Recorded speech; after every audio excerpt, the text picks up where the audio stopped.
Assalamualaikum warahmatullahi wabarakatuh. Saya Ria Triutami dari 4D Tadris Biologi, Fakultas Tarbiyah dan Keguruan, Universitas Islam Negeri Sultan Taha Saifuddin Jambi. Tujuan saya membuat video ini adalah untuk melengkapi tugas, metode dan strategi pembelajaran biologi. Di sini, video saya di sini akan menjelaskan tentang pemanasan global atau global warming. Yang pertama, saya akan menjelaskan tentang pengertian pemanasan global. Apa sih itu pemanasan global? Jadi, pemanasan global adalah suatu proses meningkatnya suhu rata-rata atmosfer, lautan, dan daratan di bumi. Pemanasan global akan memicu perubahan iklim pada bumi sehingga akan memicu pergeseran musim, kemarau panjang, hujan terus-menerus, dan lebih sering terjadi badai. Jadi, pemanasan global ini akan mengakibatkan suatu perubahan iklim di bumi, kemudian mengacu pergeseran musim, dan juga bisa terjadi kemarau panjang. Selanjutnya, bagaimana sih proses pemanasan global itu terjadi? Jadi di sini ada gambar proses pemanasan global itu terjadi. Di sini ada matahari sebagai sumber utama energi panas. Kemudian di sini ada rumah kaca, ada pabrik. Kemudian banyak sekali di sini karbon dioksida dan penebangan hutan secara liar. Untuk efek rumah kaca sendiri, bagaimana bisa terjadi? Panas matahari sebagian dipantulkan kembali ke atmosfer. Jadi panas matahari diserap oleh rumah kaca dan tidak semuanya itu dipantulkan lagi ke atmosfer, tetapi disimpan di dalam rumah kaca dan dampaknya yaitu kepada lingkungan. Banyak sekali yang menyebabkan pemanasan global, yaitu seperti pabrik, pengolahan limbah pabrik, asap pabrik, kemudian gas karbon dioksida yang dikeluarkan dari kendaraan, mobil, motor, dan lainnya. Kemudian ada asap rumahan, itu juga bisa menyebabkan pemanasan global. Penebangan pohon secara liar, itu juga. Kemudian ini penyebabnya, yaitu efek rumah kaca. Gas rumah kaca menyerap dan memantulkan kembali radiasi gelombang yang dipancarkan bumi. Akibatnya panas akan tersimpan di muka bumi ini. Jadi gas rumah kaca itu menyerap dan memantulkan kembali radiasi gelombang yang dipancarkan di bumi. Itu yang mengakibatkan panasnya tersimpan di muka bumi. Jadi dia akan berakibat kepada atmosfer.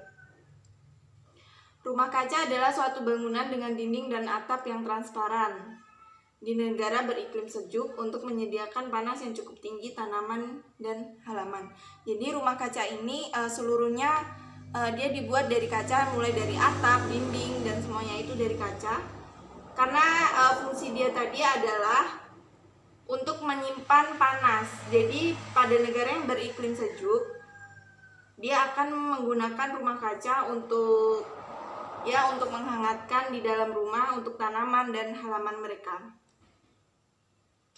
Kemudian aktivitas yang menyebabkan adanya gas rumah kaca. Gas rumah kaca menimbulkan karbon dioksida, nitrogen oksida, belerang oksida, dan hidrokarbon. Ini yang dihasilkan dari berbagai banyak kendaraan, seperti motor dan mobil. Kemudian industri. Aktivitas industri banyak melibatkan penggunaan bahan bakar fosil sebagai bahan bakar untuk kegiatan industri. Jadi aktivitas industri itu sangat menyebabkan pemanasan global, karena dia asapnya itu mengeluarkan asap yang banyak sekali. Oleh sebab itu, aktivitas industri ini dapat menaikkan gas karbon dioksida di atmosfer sehingga menambah emisi gas rumah kaca. Kemudian untuk pembuangan sampah. Sampah sendiri dibedakan menjadi 3, yaitu sampah organik, anorganik, dan sampah B3. Sampah organik itu berasal dari sisa-sisa makhluk hidup yang bisa membusuk seperti sisa-sisa makanan, daun kering, sisa sayuran, seperti itu. Kemudian sampah anorganik. yaitu sampah yang berasal dari bahan non-biologis yang sangat sulit terurai seperti plastik, kaleng, kaca, kemudian styrofoam itu sangat sulit sekali untuk terurai. Bahkan membutuhkan waktu bertahun-tahun untuk dia bisa terurai. Kemudian ada sampah B3, yaitu berasal dari bahan beracun yang berbahaya. Contohnya itu dari limbah pabrik dan limbah rumah sakit. Limbah pabrik itu kan sangat berbahaya ya, karena memang ya dari aktivitas pabrik itu sendiri. Kemudian penebangan hutan. Hutan merupakan tempat kayak oksigen yang menyerap karbon dioksida. Penebangan hutan terus-menerus maka akan menyebabkan kadar CO2 meningkat sehingga dapat mengakibatkan pemanasan global. Jadi di sini hutan sendiri disebut dengan paru-paru dunia. Jadi bagaimana dengan hutan yang sering dilakukan penebangan secara liar, itu sangat merugikan dunia sekali, karena memang oksigen yang dihasilkan itu memang dari pohon tersebut. Bagaimana jika penebangan hutan terus-menerus dilakukan? Maka dia akan meningkatkan karbon dioksida itu meningkat dan oksigen itu menurun. Jadi itu sangat berbahaya sekali. Makanya dia menyebabkan pemanasan global atau global warming. Kemudian selanjutnya yaitu ada dampak pemanasan global. Apa saja dampaknya? Dampak yang pertama yaitu perubahan iklim. Pada saat pemanasan global, gunung es akan mencair dan daratan mengecil. Jadi gunung-gunung es itu akan mencair sehingga daratan yang ada itu akan mengecil karena esnya tadi mencair. Daerah yang mengalami salju ringan mungkin tidak akan mengalaminya lagi karena dia mengalami pemanasan global. Jadi wilayah salju yang tadinya dia dingin menjadi panas sehingga tidak mungkin terjadi lagi. Musim tanam akan lebih panjang di beberapa tempat, suhu musim dingin dan malam hari akan meningkat. Daerah hangat akan menjadi lebih lembab karena air yang menguap lebih banyak. Kelembapan yang tinggi akan meningkatkan curah hujan secara rata-rata. Jadi pada saat pemanasan global, air akan banyak menguap karena panas, jadi air banyak menguap sehingga menyebabkan kelembapan tinggi akan meningkatkan curah hujan secara rata-rata. Kemudian peningkatan tinggi permukaan laut. Perubahan tinggi rata-rata permukaan laut diukur dari daerah dengan lingkungan yang stabil secara geologi. Perubahan tinggi permukaan laut mempengaruhi kehidupan di pantai dan bisa menenggelamkan banyak pulau kecil di Indonesia. Erosi pada tebing dan bukit pasir juga akan meningkat.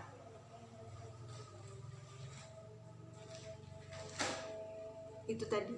Jadi kerusakan ini tadi peningkatan tinggi permukaan laut. Jadi karena dia banyak pemanasan global tadi kan siklusnya dia banyak menguapkan air. Nah, dia juga banyak menurunkan hujan. Otomatis kalau misalnya penguapan airnya banyak, dia lebih banyak turun hujan. Makanya dari itu permukaan laut akan berubah menjadi tinggi sehingga mempengaruhi kehidupan di pantai dan bisa menenggelamkan banyak pulau karena air itu tadi melimpah. Kemudian kerusakan kehidupan hewan dan tumbuhan. Hewan dan tumbuhan menjadi makhluk hidup yang sulit terhindar dari efek pemanasan global. Karena sebagian besar lahan telah dikuasai oleh manusia, hewan cenderung bermigrasi ke arah kutub atau pegunungan untuk mencari daerah yang baru. Tapi pembangunan manusia akan menghalangi perpindahan tersebut. Dan akibatnya hewan yang terhalangi tersebut akan mati. Jadi karena di hutan udah secara liar ditebangi dan diganti dengan pembangunan-pembangunan, maka ekosistem hewan yang di situ mereka akan berpindah tempat, mereka akan berpindah kemana, di mana tempat yang cocok untuk mereka, misalnya di pegunungan yang masih banyak pepohonan seperti itu. Jadi dia tidak bakal bisa hidup jika misalnya penebangan liar secara terus-menerus itu dilakukan. bagaimana nanti mereka hidup jika tidak ada pohon di sana. Dan itu diganti semuanya dengan pembangunan oleh manusia. Kemudian terganggunya kehidupan manusia. Pergeseran ekosistem dapat berdampak pada penyebaran penyakit melalui air ataupun penyebaran penyakit melalui vektor atau vector-borne disease. Perubahan iklim juga menyebabkan beberapa spesies vektor penyakit, misalnya Aedes aegypti. Virus, bakteri, dan plasmodium menjadi lebih resisten terhadap obat tertentu. Itu yaitu terganggunya kehidupan manusia. Jadi di sini dampak pemanasan global itu banyak sekali, mulai dari berdampak kepada kehidupan manusia, kehidupan hewan, kemudian kehidupan, semuanya bisa terganggu di sana. Penanggulangan pemanasan global, yang pertama mengurangi produksi gas rumah kaca. Cara yang paling mudah untuk menghilangkan emisi karbon dioksida di udara adalah dengan memelihara dan menanam pohon yang lebih banyak lagi. Pohon terutama yang mudah dan cepat pertumbuhannya mampu menyerap karbon dioksida yang sangat banyak, memecahnya melalui fotosintesis dan menyimpan dalam kayunya. Kemudian dia akan menghasilkan oksigen yang dibutuhkan juga untuk banyak manusia. Kemudian menggunakan sumber daya energi alternatif seperti energi surya, energi gerak dari air dan angin, energi panas dari bumi, serta energi nuklir yang tidak menghasilkan karbon dioksida, sehingga dapat mengurangi emisi karbon dioksida dan nitrogen oksida ke udara. Kemudian ada mengelola sampah secara tepat. Sampah organik dan sampah anorganik dapat diolah melalui tindakan reduce atau mengurangi. Kemudian menggunakan kembali dan mendaur ulang atau mengganti, kemudian membuat kompos. Jadi anorganik ataupun organik kita bisa mengurangi pemakaiannya. Misalnya anorganik kita bisa mengurangi pemakaian plastik seperti itu.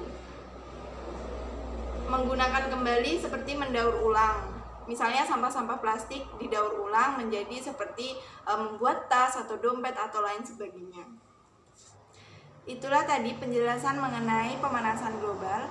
Kurang lebihnya saya mohon maaf yang sebesar-besarnya.